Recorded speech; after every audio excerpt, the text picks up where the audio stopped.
Well,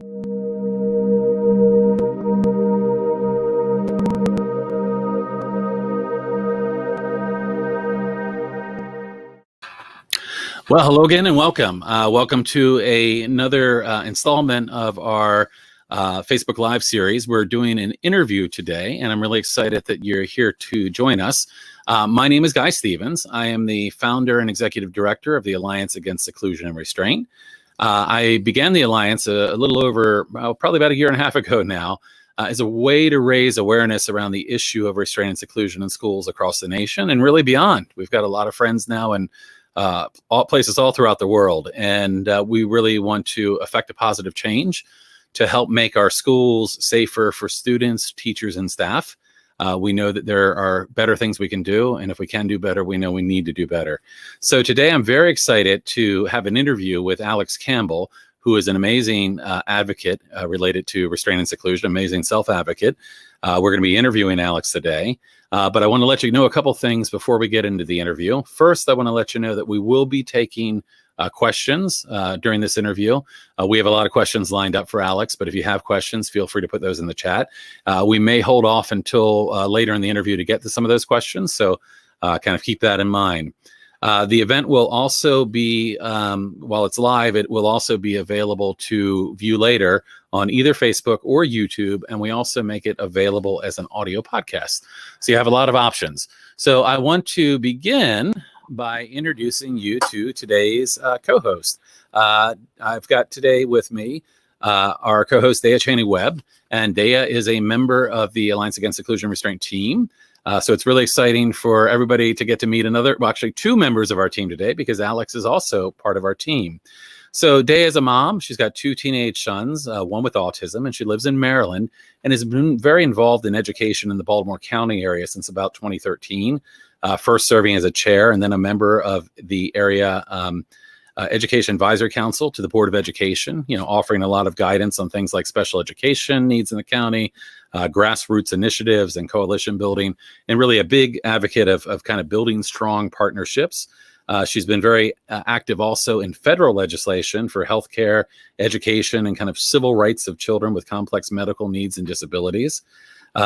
Now, she likes to have fun too when she's not doing all those things. And, you might find her listening to live music or cooking or traveling or loving the water somewhere. She happens to be our legislative director for the Alliance Against Seclusion and Restraint. And I'm proud to have her as a friend and colleague. It's been great to be able to work alongside Dea, and we're really excited about working together to influence change. So welcome, Dea. Oh, thank you, Guy. I'm really just so excited to be here today to introduce someone so special. Absolutely. Well, on that note, I'm going to go ahead and bring Alex into the conversation. If you would be so kind to introduce Alex to our listeners and viewers. Absolutely. So, like I mentioned, it is really with a lot of excitement that I'm here today to introduce this remarkable person. Alex is an advocate for students with disabilities and an executive director for Campbell Advocacy.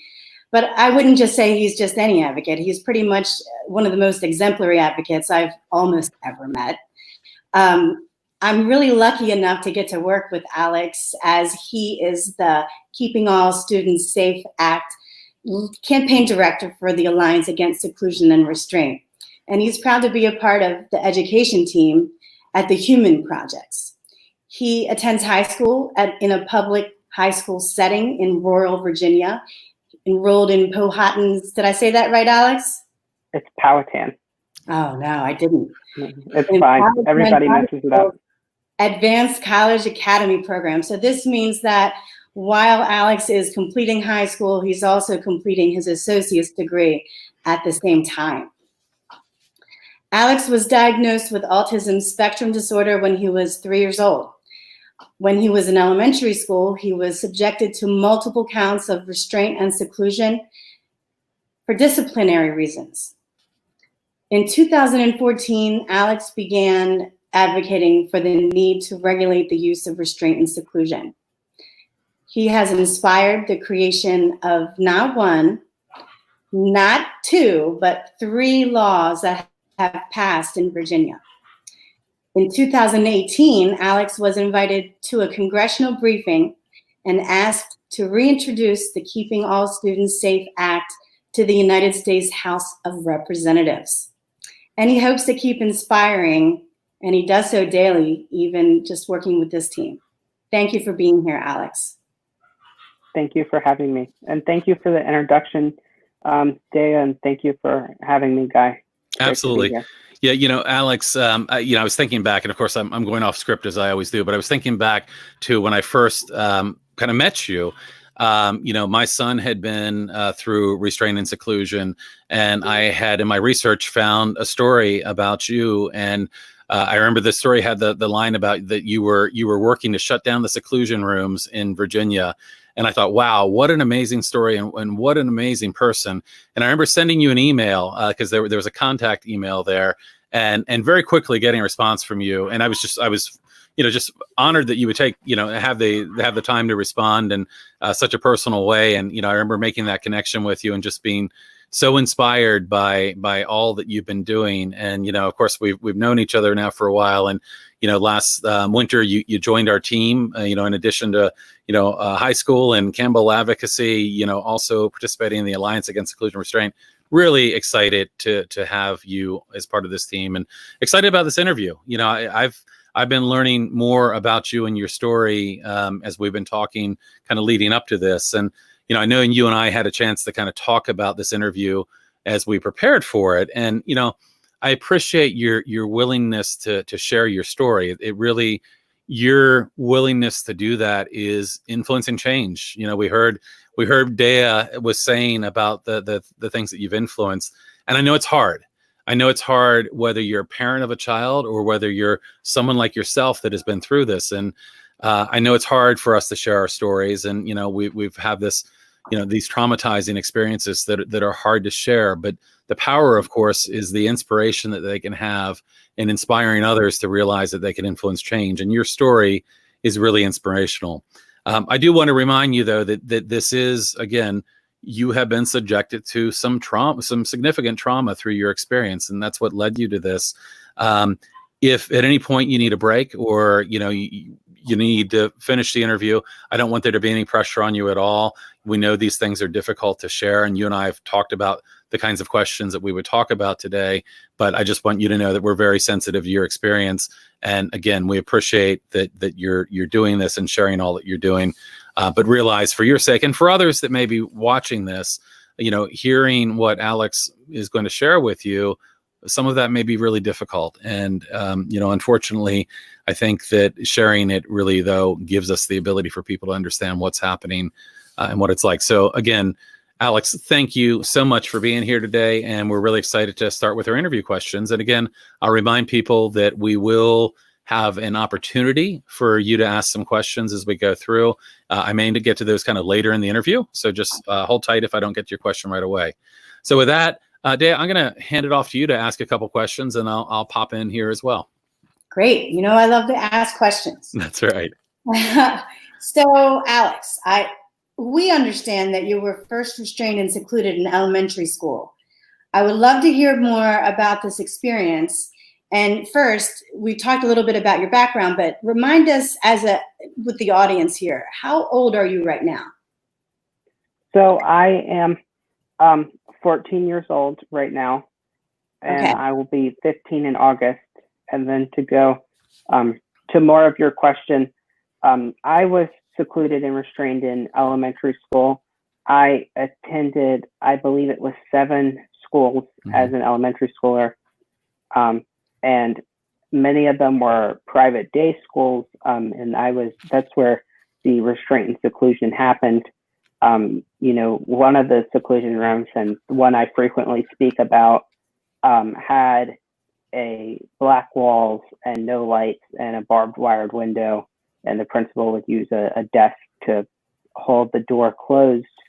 And then at another school, I was sent to the hospital because of a restraint, but because the way the law was worded, the teacher did not face any consequences because she claimed that what had happened was because she wasn't trained adequately. There was another school I attended where I was restrained almost every day. as an elementary schooler. And so I think, I think there's obviously, this is disappointing, and it's my hope that this doesn't have to continue happening to children, because I think what's important is when, both of my parents are public educators. My dad is a fourth generation educator. And so when this had kind of happened to me, they had already been in education combined for 20 years, and they didn't have any idea that this existed. Mm-hmm. And I think, that says a lot, that this isn't all, not all teachers know about this. This is a small pocket that's typically done in schools that isolate and separate children with disabilities. Mm-hmm. You mentioned a couple interesting things. If you don't mind, I just want to touch on one. You mentioned the number of times you changed schools, and it's interesting because we have an experience that correlates with that as well. And the interesting thing is we weren't necessarily changing schools because we needed to, but often the programs were being moved around to different places. So my son was one that would really benefit from stability in relationships, and yet I kid you not, there was a point where every year we were in a different place. And it was often at the convenience of the program that they were moving things around. And sometimes children that probably need the most stability in their lives are the ones that are being moved around the most.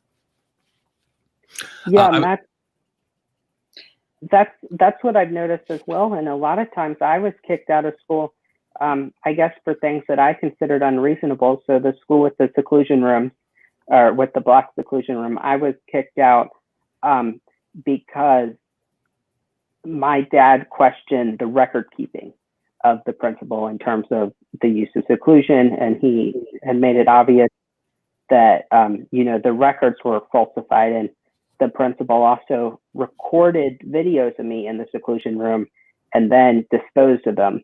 And so when my dad began questioning that, I was kicked out. I was also kicked out of another school as a fourth grader, and they claimed that I was inciting a riot on the school. So I guess, Well, what were you doing? What were you doing, Alice? And I guess, well, I had kind of I think I said something to other students to the effect of that I just wasn't happy there, and I thought it was a horrible place, and the teachers weren't qualified, and then they took that and said I was starting a riot, and then kicked me out for that. You had an opinion. Right. Yeah. I mean, that's a terrible thing to have, huh? Can you tell us, in other instances, I mean, I don't know how many times you were restrained or secluded, but it sounds like it was happening frequently. And of course, if you look at a lot of the guidance says, like, if this is happening over and over again, there's a problem that needs to be addressed. And unfortunately, that's not what happens. Many times we see the same kids getting restrained and secluded frequently. What kind of things were you being restrained and secluded for? Yeah, so I think that's a really good point. And I know, one of our it was either you or Jennifer Tidd, one of our colleagues at AASR, had brought up the other day that one student had been restrained 500 plus times. And it gets to the point where when do you realize that the same practice doesn't work? And I think, what I was restrained and secluded for was, it was things like tearing up paper or standing on a chair or defiance. And what happened is that this school with the black seclusion room, I had an amazing teacher there. It wasn't the teacher, it was the principal. And so the teacher, when I would, I guess, misbehave like any third grader misbehaves, the teacher would put me in timeout and set a timer for like 3 minutes, which I think is an appropriate consequence. And then the principal, when he was making his rounds throughout the school, would see me in timeout, and then he would take that upon himself to move me to the seclusion room. And so I think, but going back to it, the things, it was, they had said at one of the schools where I was restrained by 5 people, they had said that I threatened to throw a computer out of the window, and the room we were in didn't have any windows. Interesting. I think there's a lot of things that kind of go with it.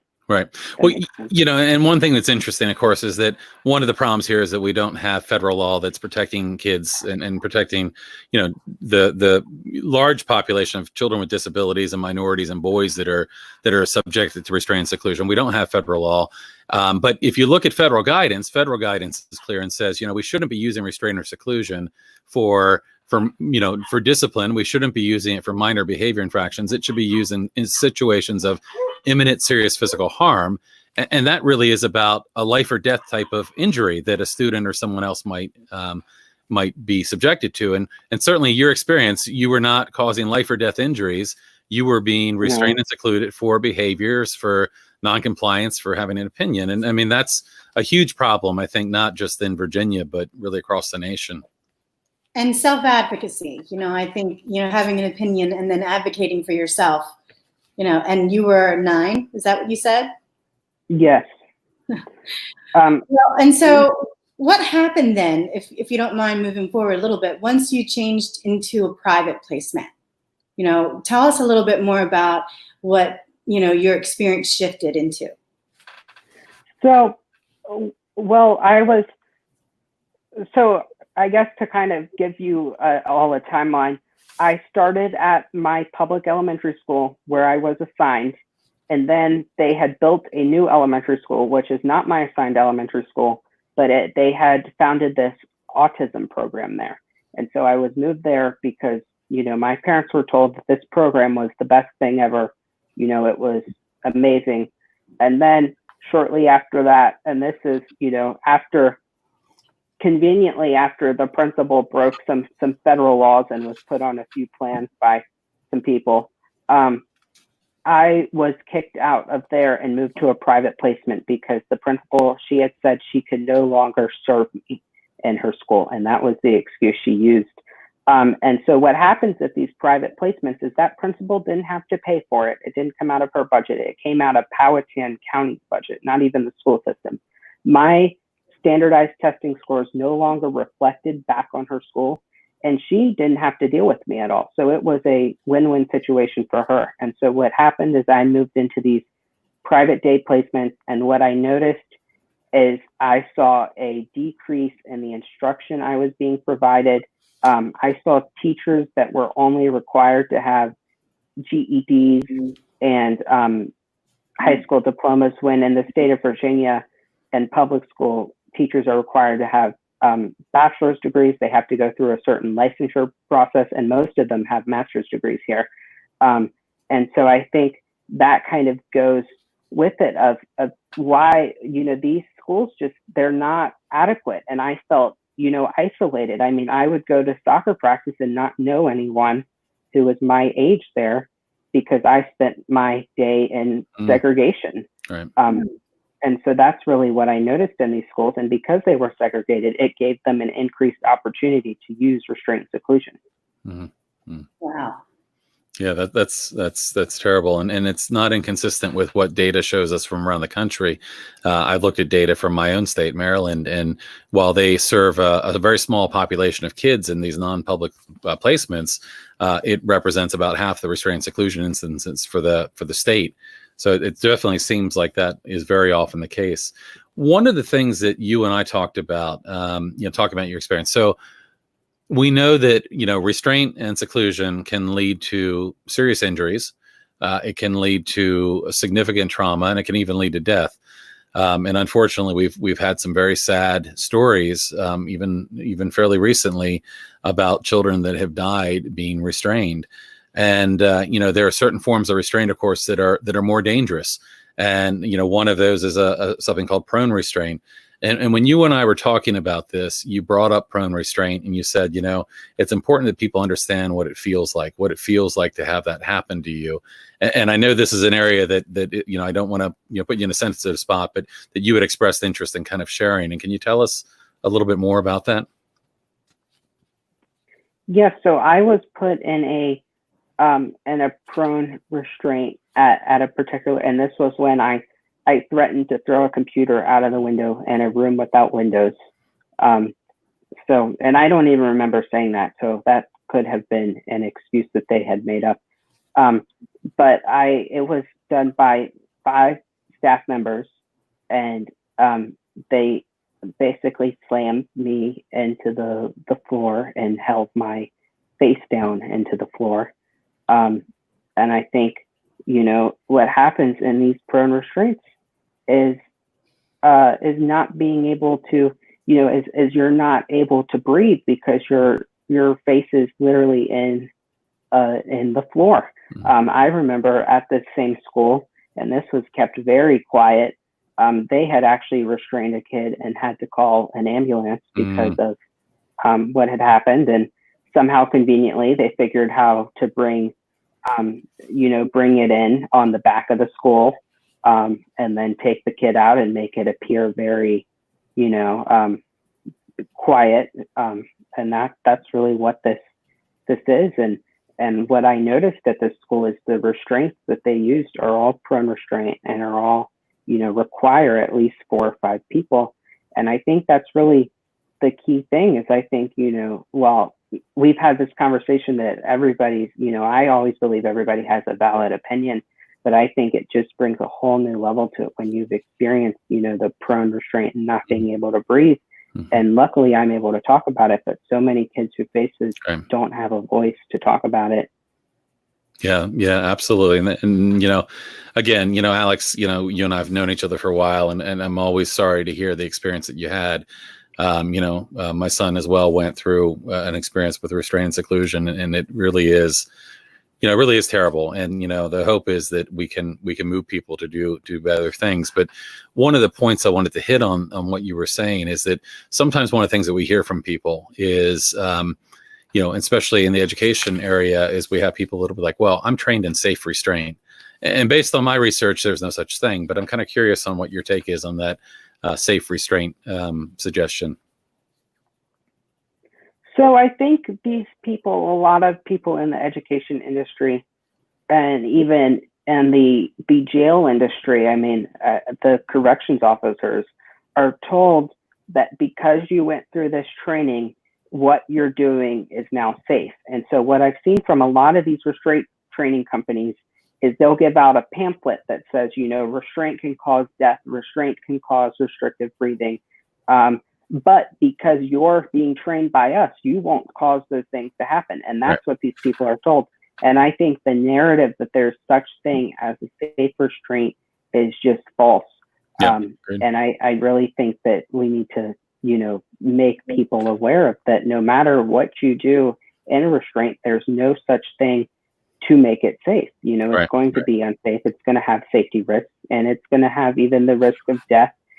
And what I think is important about this restraint is not only the physical, the physical harm that can be done, but the mental harm. I think there's a lot of people who suffer from, PTSD, like almost a PTSD, and sometimes even PTSD after they're gone through restraint seclusion.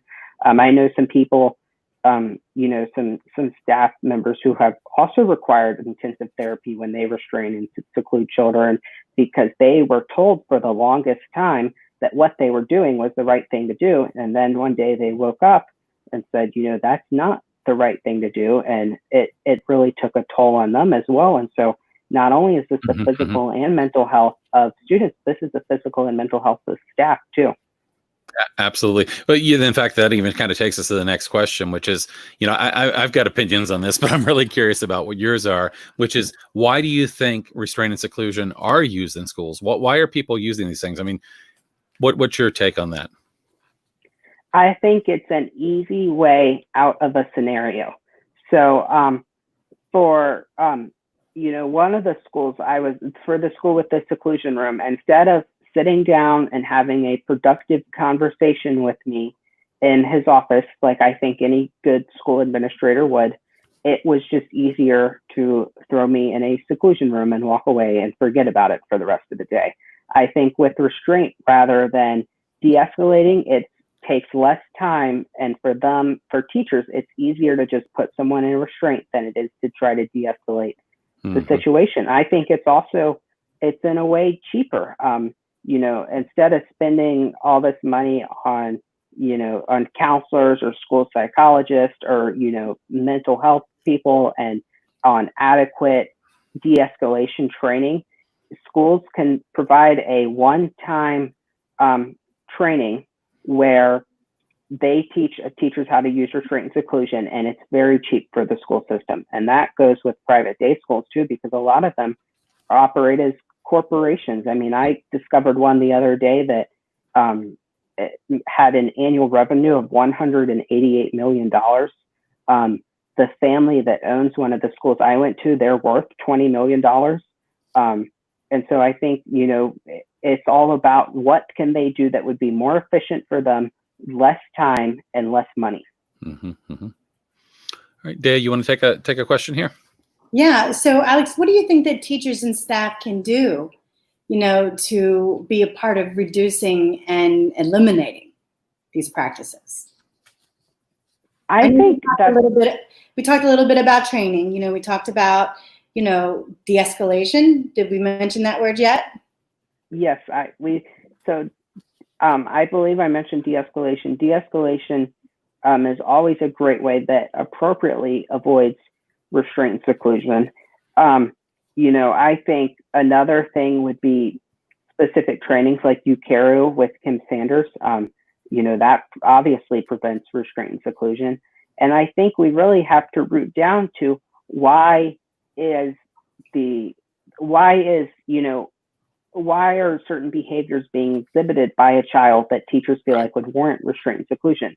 Because, in my experience, children aren't light switches. There's a step up process of aggravation that causes them to exhibit the behaviors that teachers deem unsafe. And I think, another big thing is the terms we use in terms of, it's not the kid's not aggressive, they're distressed. And I think, I kind of got off track, but to go back on to Dea's question in terms of what teachers can do, I think it starts with advocacy as well. And I think, when teachers go advocate within the school system and go to the administrators as a whole, and say, and this is just a start, as as they have the ability to say, hey, let's prevent this, and let's try something else. Now, that's not always going to work, because sometimes administrators are so set in their ways that they don't listen, which makes it hard on a teacher, because you have the point to how much can I speak out without, getting in trouble. And that's a very difficult situation. And I think it starts in your classroom. I mean, even if you picked up de-escalation things on your own without the help of the school, I think you would see restraint and seclusion reduce in your classroom if you were a teacher. Mm-hmm. It's interesting because I have conversations with educators on a regular basis, people that are working in classrooms across the country or schools where they're using restraint and seclusion, sometimes heavily. And I have a lot of conversations with teachers that know it's not the right approach. And sometimes there are people that are trying in their local systems to influence change. And sadly, those people are sometimes not elevated to help others, but rather they are retaliated against, for speaking out against practices. And it's really disturbing that sometimes there's a very protective culture in certain schools and districts where rather than improving and doing the right thing, people that have different opinions are sometimes shut down. So retaliation is a real thing that happens to families that complain or teachers that complain. But, hopefully as we, kind of raise our voice with more and more people speaking out and trying to make a difference, there's a point where they can't stop us, that we've got to get to that critical momentum. Yeah. I think, the budget line counts too. When you see a school that has prioritized training to teachers, that's evident in the budget. You can see that the school system values the safety of the students and the teachers much more than not investing in professional development like this and allowing restraint and seclusion to be the go-to for behavioral intervention. Mm-hmm, mm-hmm. So, Alex, And I think, go ahead. oh, and I think to kind of add on that point, I think what a lot of schools aren't aware of, and this was the situation with Grafton, and in our conversations with Kim Sanders, she was telling me when she went into this, she didn't even realize this would be an outcome, but they saved tons of money because their teachers were no longer having to visit the doctor's office because of defense injuries during restraint when children are defending themselves. Their teachers no longer had to visit the hospital because of, a defense injury from a restraint. And so I think, I think you can also, as a school, save money, by not using restraint and seclusion. So yeah, and that Grafton that's data. Just the point I wanted to make. Yeah, I mean that Grafton data is compelling for other reasons as well. Not only did they find that they were reducing and eliminating the use of restraint and seclusion and saving money, they found that their teacher satisfaction was increasing as well. So their teachers were happier, they were using less restraint and seclusion, they were having fewer injuries. And I often say that we can reduce and eliminate restraint and seclusion and make our schools safer for students, teachers, and staff. And I think the data shows that. Unfortunately, there's often misperceptions, and people think that they need these interventions to remain safe, when in fact the opposite is true. Yeah, absolutely. I remember at a speech when a teacher held her arm up with, it was obviously had injuries on it, and she said, "Well, this is what my students do to me, and that's why I need restraint and seclusion." And my response was, "Well, no, you don't need restraint and seclusion, because if you weren't constantly using it all day long, then you wouldn't have those injuries all over you." And I think that kind of goes, I think that's on point as well, just because, we're not injuring teachers and we're making teachers happier. And so It's really a win-win situation to reduce and eliminate restraint and seclusion. Right. So on that, and Day, I see you're muted, by the way, just in case you didn't realize it. I want to ask you, Alex, and it's been a number of years since this happened to you, and I know what you kind of a thoughtful person you are, and how much you've kind of thought about your experience and what happened. But my question for you is, if you were to have an opportunity to talk to some of those educators today that did this to you, I mean, what would you say to them? What would you do to try to get them pointed in a better direction? Well, I think that's a really good question. I think, some of them I wouldn't talk to at all, just because, like the one who subjected to me to seclusion, I think, I steer clear from him. But I think a lot of the, I guess, aides who were naive and, just ignorant and doing what they were told to do, I would definitely talk to them, because I don't think they meant harm in what they were doing. And I guess, I would bring up, a lot of the data and, and present it from a look at what you can do, by not using this in your classroom. I mean, I remember, that school I went to, one of the aides, she had actually left that school and went to a different school to be a special education teacher in a public school setting. And she's become a good friend of mine, and we were talking, and she says, I went from a young aide who was using restraint and seclusion every day and doing what I was told was best by the school, to not using it at all. And she said, my kids are performing better in the classroom. I feel like I'm happier in the classroom. And she was just telling me all these great things that had been done with restraint seclusion. And I think, if she can do it, really anybody can do it, because I mean, she literally went from using restraint seclusion every day to not using it at all. And the results in her classroom were exceptional. Yeah. And we've seen that time and time again, where people are able to make that turn, and the results speak for themselves. Sometimes it's seen as a burden to get the training or to get the background, and people say, well, we don't have time. And the truth is, you don't have time not to work with and address children that need some extra help. I have a question. You know, I've been mainly sticking to our script here, but the question just popped up from a user that I think is really relevant to what we just were talking about. I'm going to pop that up real quickly, and then Dea will go back with another question. But this comes from Brooke, and Brooke said, "What would you say to other children that have been that have experienced this? What helped you to process the trauma?" So I think, you know, that's a really good question, and thank you for watching, Brooke, and writing that. I think a lot of children who have experienced this need to be assured that they're not alone, because I think that was a big thing, is you have this feeling like you're the only one who's been through this, and that's not the case. And I guess, you know, and that's a difficult question in terms of what exactly would I say. And I think, you know, really just being there to listen and try to help as much as possible would be great. And what really has helped me is, you know, is I have an amazing team of, you know, of mental health professionals and advocates, you know, who are always here to assist me. And that's really what's made the difference. Yeah, and I know that, you know, I've talked to your dad before, and I know you've got a very supportive family, and I'm sure that that's really, you know, made a huge difference as well for you. Yes, definitely. All right, Dea?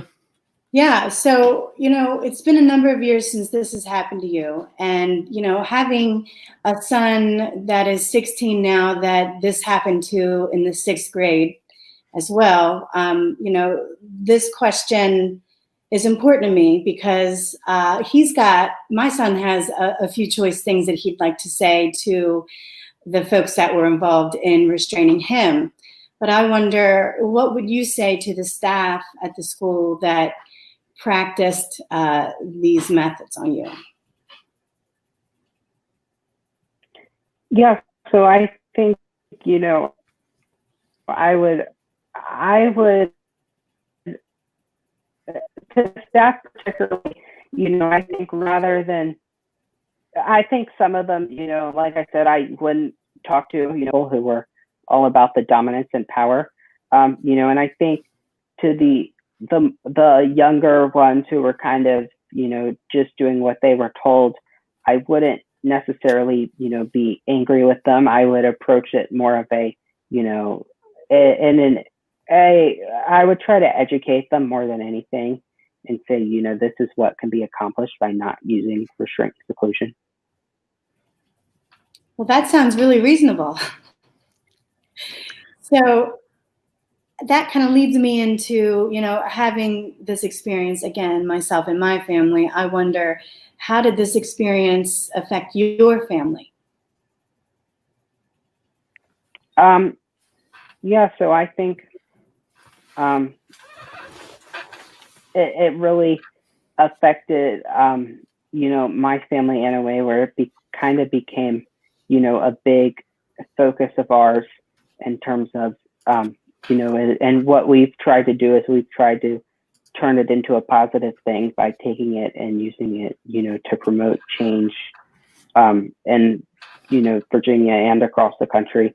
And I think, you know, and the way that it's affected my family, and I think as traumatic as the things that, you know, happened, I think I wouldn't be here today, you know, advocating for this if this hadn't happened for me. And so I think as traumatic as this is, definitely, you know, I've tried to make it as positive, you know, as I possibly can.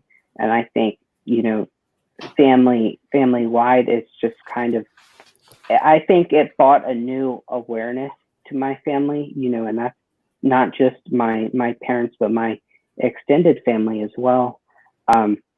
You know, and I think I've been grateful to have a lot of support. I mean, and I think going back to, you know, what I said about my parents earlier, you know, my grandmother was a 6th grade teacher for 37 years.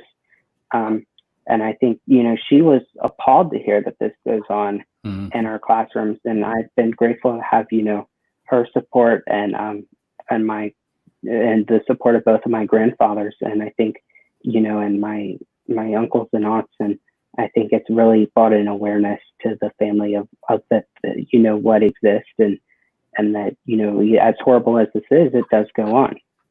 Yeah, I think it's really important. This question is really important because I think the scope and the breadth of the problem and the consequences, a lot of people don't realize, and the teachers that are involved in practicing restraint and seclusion don't realize that the trauma extends beyond even that moment, but into an entire family and years to come. Absolutely.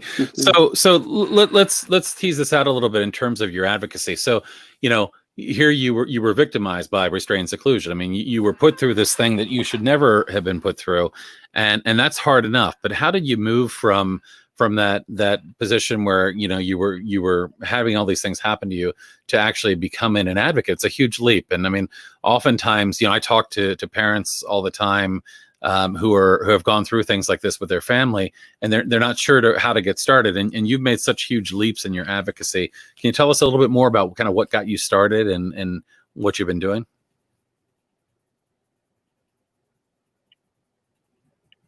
So it kind of started, you know, with my, you know, and I think in his mind, and any person would think this would just stumbled upon, this would be, oh my gosh, this is a horrible thing.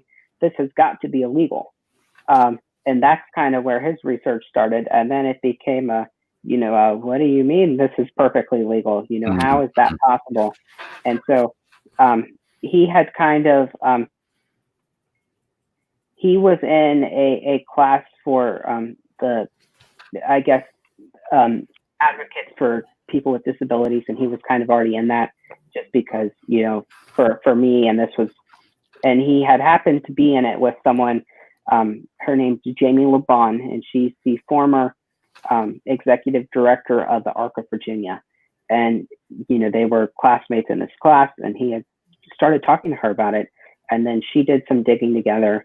And so that's when the ARC kind of, you know, jumped on it, the ARC of Virginia, and with my dad. And then the next thing I know, you know, I was kind of being talked to about it. And he had asked me, you know, if I wanted to help or not, because, you know, I think it's traumatic. And I said, well, of course. And so next thing I know, you know, I was 9 years old giving a speech in a joint committee with Virginia state delegates and Virginia state senators. And that's kind of where it all got started. So Alex, if you don't mind, I'm going to share a couple images here that you shared with me, and maybe you can talk us through this a little bit. But you know, they kind of show, you know, first of all, kind of that you started this at a really young age, and kind of show some of the things you're doing. I'm going to kind of walk through a couple of these images, and would you mind talking to them a little bit about, you know, what they are and you know, what kind of part of your story they're from? Yes. So this first one is with Colleen Quigley, and she's a reporter for NBC 12. And we were doing an interview about my experience with restraint and seclusion and about my advocacy work. And she actually came out to one of my private day schools, and that's where this was. And this was the last private day school I attended, and it was an amazing school. And they actually helped successfully transition me back into public school. Gotcha. So let me move on here. There we go. And Alex, I don't want to embarrass you here, but you were adorable there with your bow tie, and seeing these pictures of you at 10 years old out there advocating. And you know, I think it's important for people to realize that, you know, if a lobbyist goes and talks to Congress or to representatives, it means one thing. If a parent goes, it I think is even more powerful. But someone like yourself sharing your own story of what happened to you is incredibly powerful. And I've seen you speak in kind of quiet rooms as they really listen to what you have to say. So, you know, I just wanted to, again, you know, kind of bring up, you started this very young and really were making a lot of change. So what was this about here? So this was, and I think you can see the award on the table. I won an award by the Council for Exceptional Children. And this was the interview in which we had an interview when I was given the award. And this was the largest crowd I've spoken in front of in person. I believe, you know, there was around 5,000 people in the auditorium. Wow. And special educators all across the country. And so I was really grateful to win that award for my advocacy work. That's great. So this is a good friend of mine, and I think she's watching now. I texted her, so hopefully she is. But this is Senator Barbara Favola, and she actually introduced, along with Delegate Dickie Bell in Virginia, the original regulations on the use of restraint and seclusion. You know, she's remained a really good friend and mentor over the past 6 years. And I guess she's kind of watched me grow up since we've been, you know, talking since since I was 9. And she's an amazing person, an amazing advocate for people with disabilities. And I know she also brings the education perspective, as her son is actually a school counselor. And so I guess particularly mental health with students with disabilities is a really big thing of hers. But she's been an incredible person to work with over the years. That's great. And tell me, I know you mentioned this to me before, the orange scarf. The orange scarf is the symbol that we use at the ARC of Virginia when we're lobbying in DC. We have orange scarves and we have bright orange bags. And so the whole orange idea is it kind of stands out. And so whenever we're on Capitol Hill, everybody knows, you know, if we have the orange, then we're with the ARC of Virginia. And I've, you know, lobbied a lot with, you know, my really good friends at the ARC of Virginia, and they're all amazing people. And they've done great things. That's great. And I'll share this with you. I've never shared this with you before, Howard, probably, but my favorite color happens to be orange. So, you know, I'm not one of the blue-green people. I'm orange. So, all right. How about this shot here with you in front of something at the ARC there? So this was at the ARC's state conference. And that was kind of it was the, you know, the theme was obviously together we can move mountains. And so this was kind of their little photo backdrop they had. And so I did take a picture with it, and I was a keynote speaker at this conference. And I spoke about self-advocacy. That's great. And you have been moving mountains. So I think it was a good opportunity. And here we got a shot. So this is a local elementary school. And this is actually the elementary school where my mom teaches. And I was invited to do a presentation on exactly what restraint and seclusion is, and, you know, and just kind of what teachers can do. And so I really focused on building relationships, particularly in de-escalation. And I think, you know, afterwards, I really received a lot of messages talking about, you know, how a lot of these teachers have used what I recommended in their classrooms, and how it's improved them, particularly those who teach, you know, special education, because my mom actually, she does not do self-contained, but she does collaborative special education. And so I think, you know, and I think that's powerful, because what I've noticed is when I've been able to get into these schools, and I've also spoken to high school teachers as well, that there's a completely different narrative than when their unions hand out packets telling them that they need restraint and seclusion to keep them safe. And, you know, what I found going into schools directly is that I meet a lot of amazing and really talented teachers who want to make a difference, and they're able to effectively then make a difference by using practices that best work for people with disabilities in the school. That's great. That's great. And I've got one more, I think, here. So this is a picture of me, and I think Don Beyer actually took that himself. So this was a picture of me introducing or reintroducing the Keeping All Students Safe Act to the U.S. House of Representatives. Wow, that's amazing. I want to, before we go back to our questions, we had another question here from a member of our audience that I think is a really good one for you. As you talk about advocacy and you're out there trying to affect change, has there been any retaliation for you or your family for sharing your story? Absolutely. And I think before I address this question, someone had put in the comment section that Barbara Favola is amazing. And I just wanted to echo that she definitely is. So to go back to that question, you know, I was, you know, threatened legal, I guess, retaliation from the school.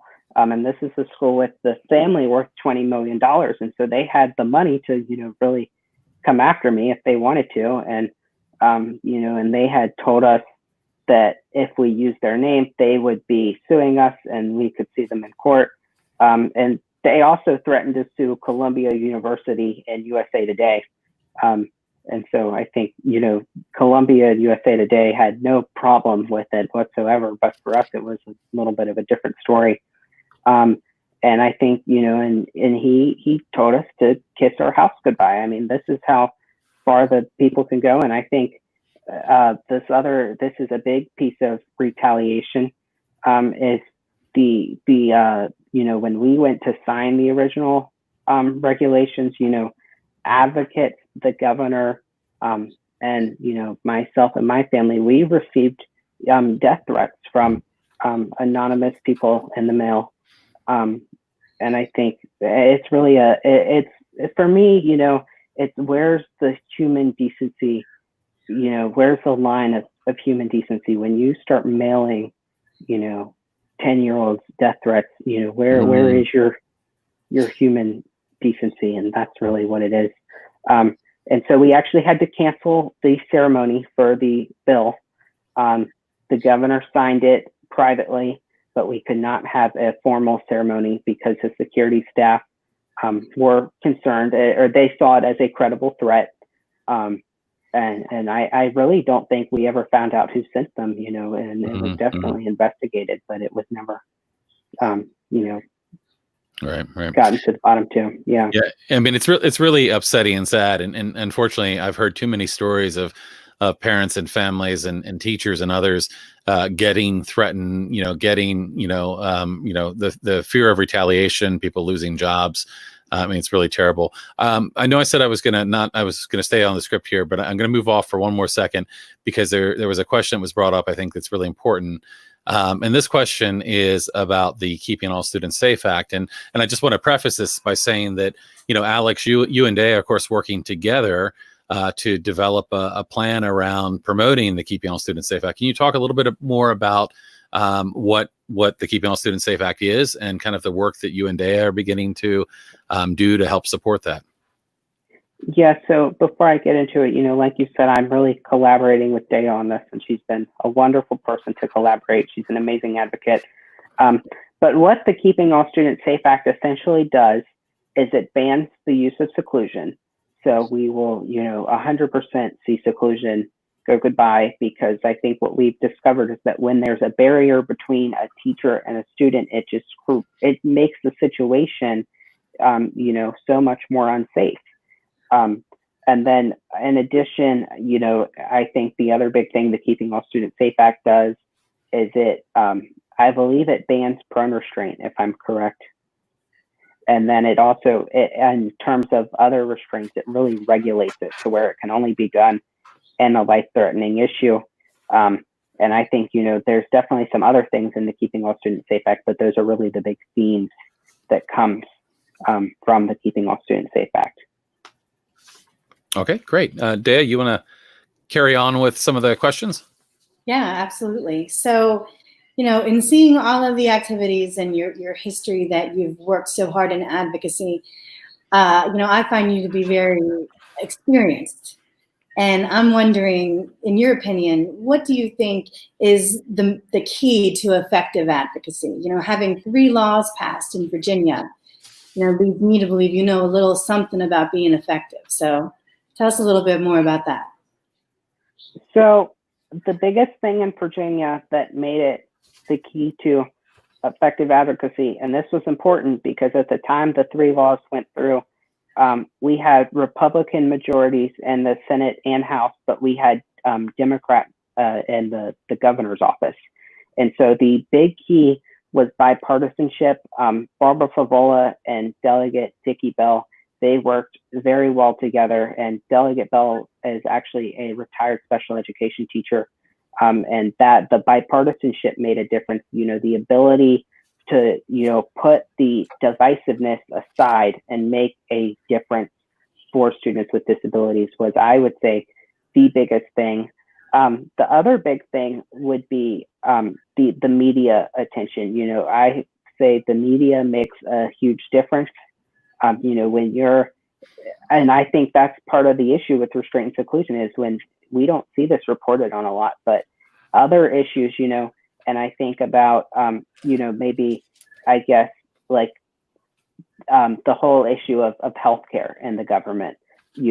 That's a very common issue because the media reports on that all the time.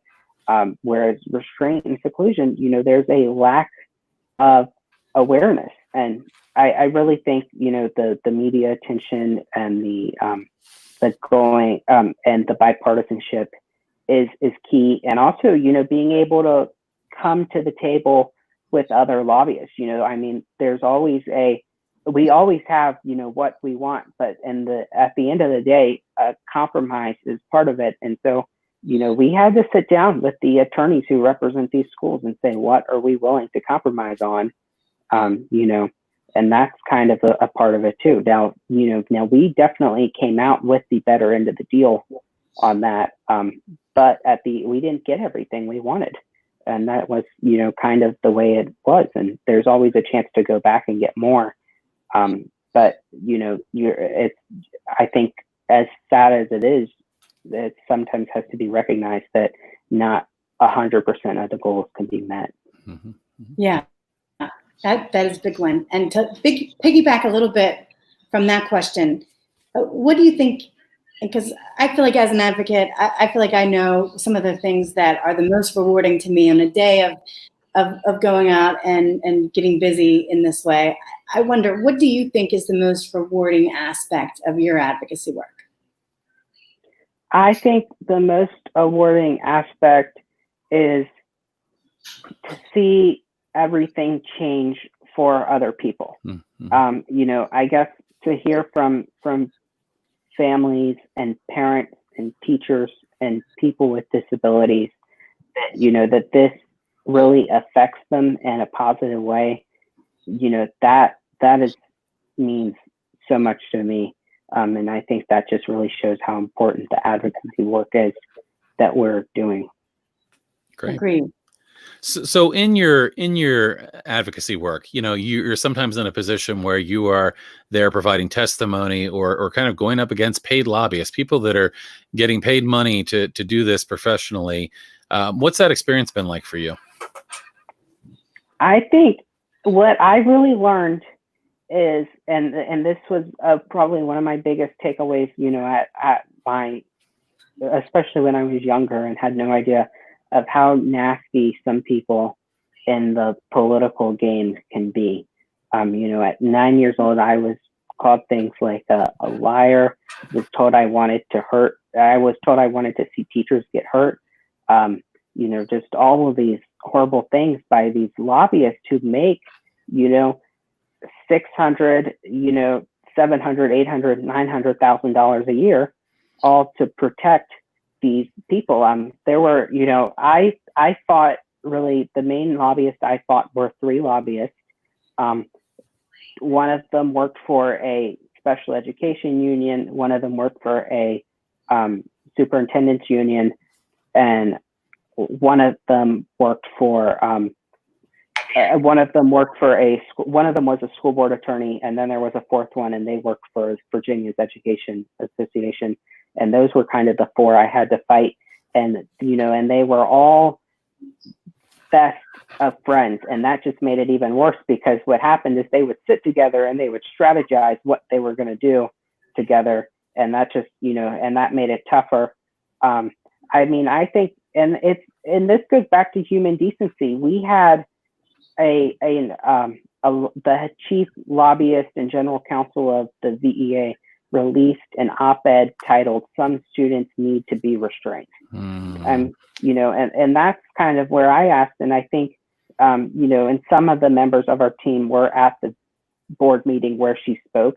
And when she was not speaking, she couldn't even listen to our stories. She had her headphones on and was knitting a blanket. And so for me, goes back to the where is the human decency in a lot of people. So on the flip side of that, some of these tough experiences, I know from talking to you through your advocacy work, you've had the opportunity to meet some interesting and even famous people. Do you have any experiences that stand out for you of people that you met, while you've been involved in this work? So I think, before I kind of go to the famous people, even a lot of the non-famous people are like the little local advocates or small town newspaper reporters and just, reporters in general. I've met a lot of fantastic people. I think some of the people, who I've had really good conversations with was, Alyssa Milano. She's definitely an ally, and she called me after the NBC News article dropped. And then,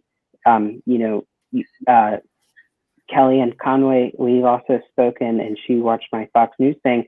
And I think that shows, if you look at, the views of Miss Conway and the views of Miss Milano, they are completely opposite. And that really shows us how bipartisan this issue can be. I mean, they are, completely opposite. I've also met some really great people in politics. Like I've met Senator Warner from Virginia, and he's an incredible person. Senator Murphy, and from, I believe he's Connecticut, and Senator Murray from Washington State, and they're all amazing people.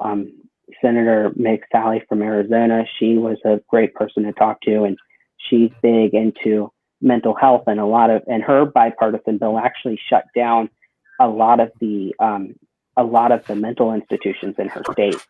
And so I think, there's definitely been some fantastic people that I've had the opportunity to talk to, and I'm really grateful for that.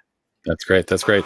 And I will tell you that I was I was when I was a young kid, Who's the Boss, and Alyssa Milano was on, and I had a little bit of a boyhood crush. So, I'm a little jealous. And this is what's funny is I didn't even know who she was. Yeah. I went to my parents and I was like, this woman, her name's Alyssa Milano, and she followed me on Twitter and she wants to talk to me. And they were like, and I was like, I really don't know who she is. And That's then funny. I kind of figure out who she was. That's great. That's great. So you also started an organization called Campbell Advocacy. So in addition to the work you're doing with the Alliance, you've got Campbell Advocacy, and you've got a lot of other things you're involved in.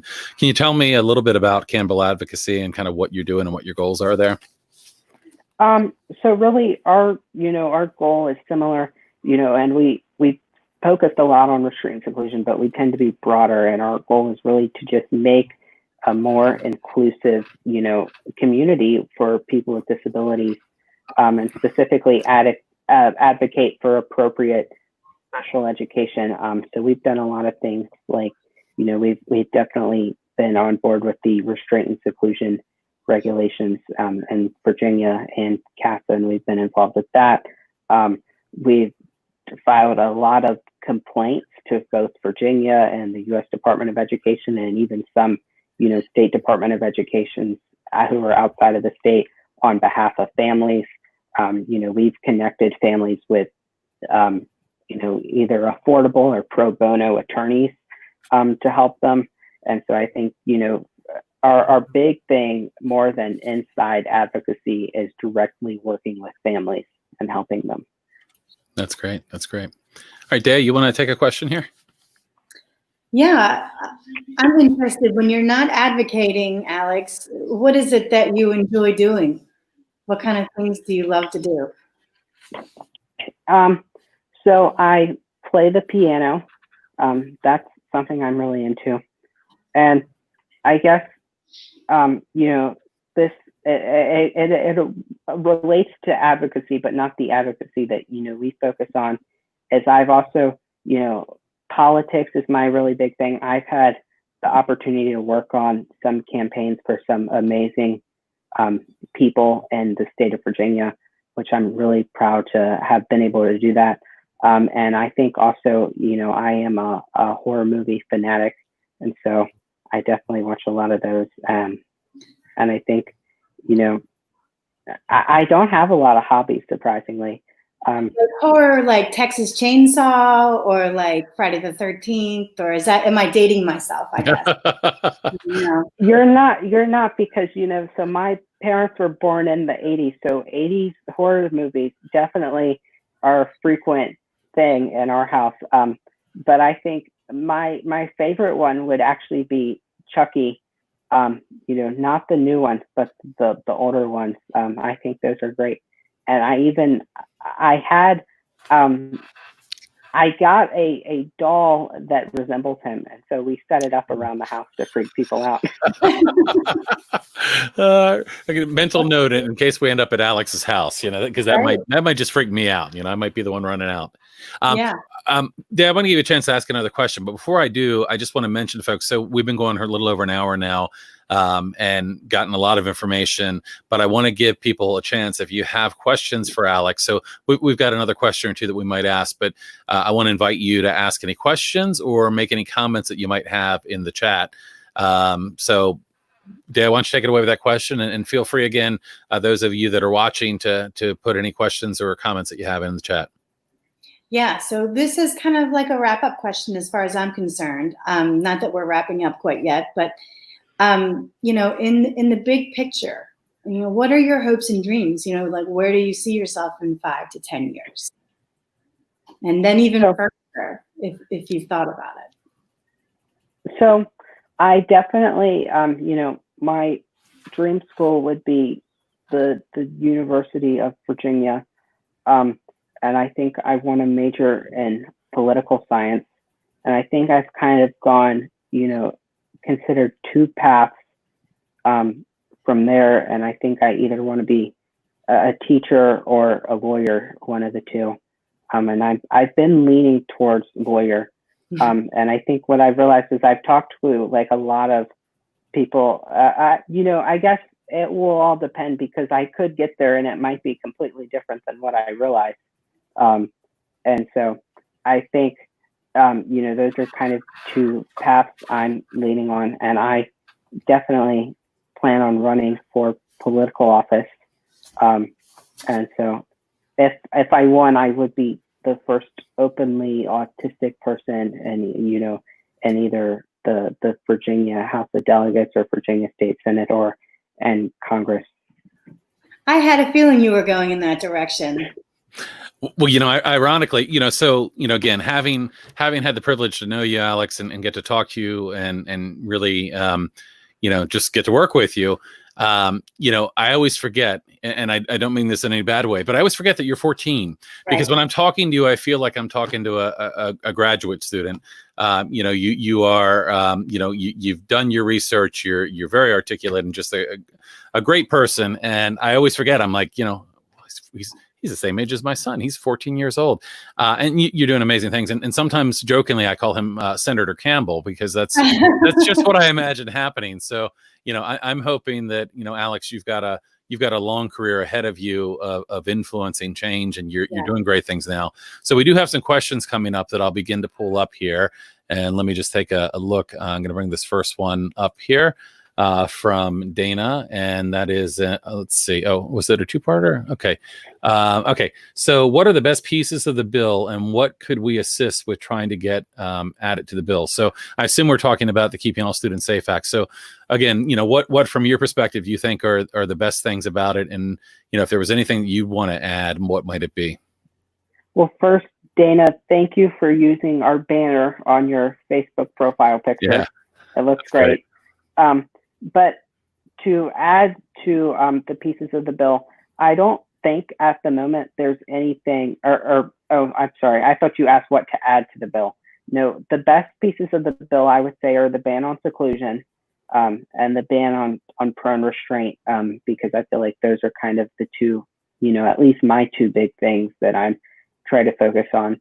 And in terms of assisting on the bill, I would recommend calling, your representative in Congress or, your 2 senators, because I think, a lot of it is a lack of awareness. And I think, just kind of to bring it to their attention of this is going on. And that's what's, unfortunately this happens. And I think too, if you could back it up, when reaching out to these people with direct data from your state, because what I found is that's what they're into. So like if I go see Senator Warner from Virginia, I bring him Virginia data because that's where he's from and that's what he's going to care most about. And I think that's really where it is. And I think also reaching out to, Congressman Beyer and Senator Murray and Senator Murphy, even though, they might not represent you, they're definitely the champions and leaders on this legislation. And so they would probably be able to point you in the right direction as well.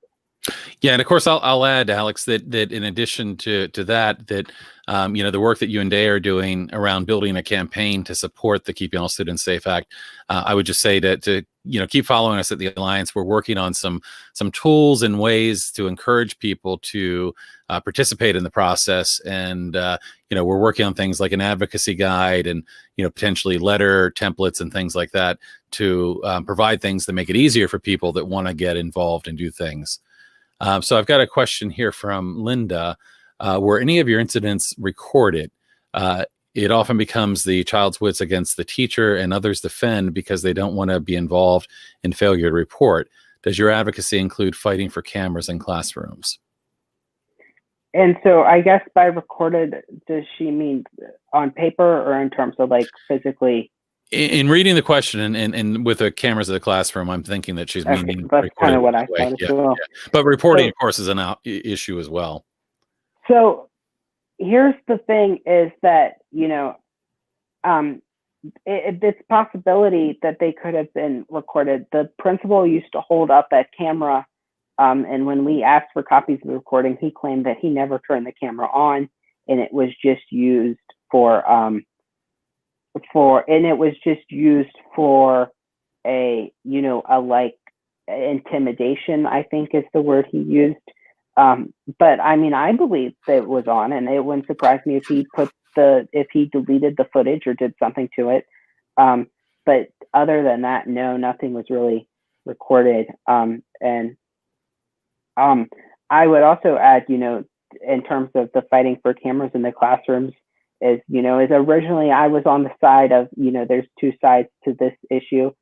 But now I do firmly believe that we need cameras in the classrooms. And the reason I believe that is because I had heard from a lot of people who have said, well, it's a privacy issue, and I understand that. And my argument to that is, if we can have cameras in the hallways and cameras at the front door, then what's the difference of having them in the classroom?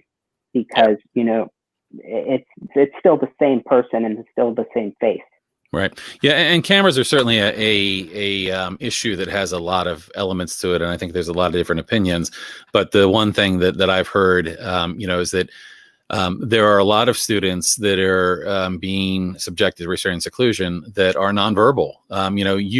You were able to come home and share your experience, and even kids that can share their experience being restrained or secluded sometimes don't. There's often this assumption that, well, my parents must know that this happened, or I'm embarrassed and I don't want to mention it.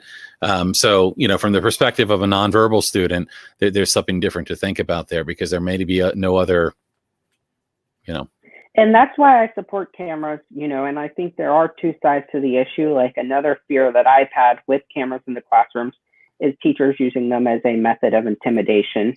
Right. Kind of, the way it was used with me. And that's definitely a concern of mine. But I think weighing the positives and negatives, I think there's more positives leaning out towards the cameras in the classroom. Right. I want to shift our comment here from another Alex, and another Alex I've talked to. Hey, Alex, hope you're doing well. He says, I don't have much of a question as much as I just wanted to let Alex know that I'm amazed that the bipartisanship the autism topic can create. Why is it elections? This is why elections matter. So just kind of making the comment that, and certainly as you look at the number, of children that are autistic, somebody, someone that is, and I think there's, certainly a lot of support around that as well. So that's a good point. And I would add to that in the state of Virginia, our restraint and seclusion laws passed unanimously in the House and passed with 39 out of 40, or 39-1 in the state Senate. And so, I think, to echo that point, it's definitely amazing. Right, right. I got another just nice comment here. Dana says, "Amazing, kudos to you, Senator Campbell. May your journey be blessed." So I'm not the only one voting for you, Alex. You've got some people voting for you here. So we've been going a while here, and I think we're going to wrap up here shortly. But again, want to thank you, Alex, for all that you've been doing. I mean, you've been fighting this for a number of years now. And I mean, it's a pleasure and honor to work with you to try to influence change. And your story and your knowledge of this is just really, really powerful. So I want to thank you for coming out today and talking to us about this and sharing what your experience has been. So thank you so much. Yeah, thank you for having me, Guy. It was a pleasure to be here, and thank you for being here as well, Dea. It's always great to see you both, and thank you for your advocacy. That's great. And Dea, I wanted to thank you as well. You are muted. Okay. I wanted to thank you as well. This is your first time helping to co-host one of these, and to me, it's really great. We've been doing this series for a little while now, and Beth has been helping me out, and I've been drafting her in event after event. But it's really great to have people have the opportunity to meet other people on our team and know about the work that everybody's doing. So Dea, thank you so much for helping out with us today. And I look forward to having you help out with some more in the future. Yeah, I'm so grateful to be here. And I'm very thankful to you, Alex, as well, for all the work that you've put into CASA and all the work that we're going to get ready to put into it some more. Yep. Yeah, and we're continuing to get great messages for you. And thank you for your leadership and advocacy. Love seeing fellow young people standing up for what's right. And I know Chad, and he also is a fairly young person who's trying to impact change. But thank you guys. I'm going to go ahead and make some announcements here. But thank you, Alex, and thank you, Dea. Thank you. Thanks. So just a couple quick announcements here, just to wrap things up. We will have another Facebook Live training event coming in 2 weeks, 2 weeks from today. Cheryl Poe will be joining us. I don't have a full description yet of the session, but Cheryl is a well-known advocate. She has the Advocating for Kids organization, as well as National Special Education Parents and Special Education Allies. I'm going to get it wrong here, but very involved in advocacy and special education. She'll be joining us in 2 weeks. I want to encourage you to continue to come to the Alliance Against Seclusion and Restraint website and our Facebook page. We have a whole series of articles that we're beginning to run. We've been doing articles for a long time, sharing people's stories. We've had just a number of great stories being shared with us recently.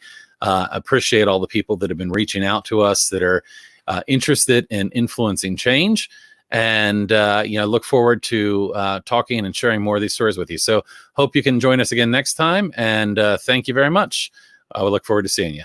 Goodbye.